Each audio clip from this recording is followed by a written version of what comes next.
আজকে আমি তোমাদের সাথে একটা স্কিন ব্রাইটনিং জুস শেয়ার করছি।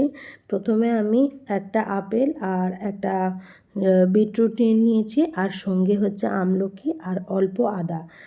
আমি এখানে বিটরুটটা অর্ধেক নেব, এখানে আপেলটাও আমি অর্ধেক নিচ্ছি, আর সঙ্গে হয়েছে আমলকি আর আদা। তো প্রত্যেকটা ভালো করে কেটে গুছিয়ে নিয়ে ব্লেন্ডারে দিয়ে ভালো করে ব্লেন্ড করব, আর প্রয়োজন হলে অল্প জল এখানে আমি মেশাবো।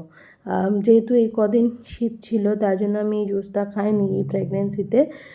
তারপরে আমি এখন স্টার্ট করেছি গরম শুরু হওয়ার সাথে সাথে। তো এই ব্লেন্ড করার পরে এই যে জুসটা হবে, এই যে আমি অল্প জল দিয়েছি এখানে, জুসটা হবে সেটা আমি একটা পরিষ্কার কাপড় দিয়ে নিগড়ে নেবো। তো আসলে বিটরুট লিভারকে ক্লিন করতে সাহায্য করে। আমি এটা এখন 1 সপ্তাহ খেতে চাই, দেখা যাক আমার স্কিনে কি রেজাল্ট আসে। তো যদি কোনো অসুবিধা হয় তাহলে আমি একদিন ছেড়ে একদিন গ্যাপ দিয়ে খাবো, তবুও কিছু না কিছু রেজাল্ট অবশ্যই স্কিনে আসবে।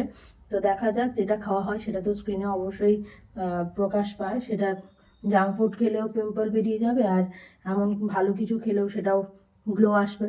সো আমি এখানে এইভাবে কুলকুচ করে খাচ্ছি এই কারণে, যাতে স্যালাইভাটা ভালো করে আমার খাবারের সাথে যায় এবং জিনিসটা খুব ভালোভাবে কাজ করে। Thank you very much.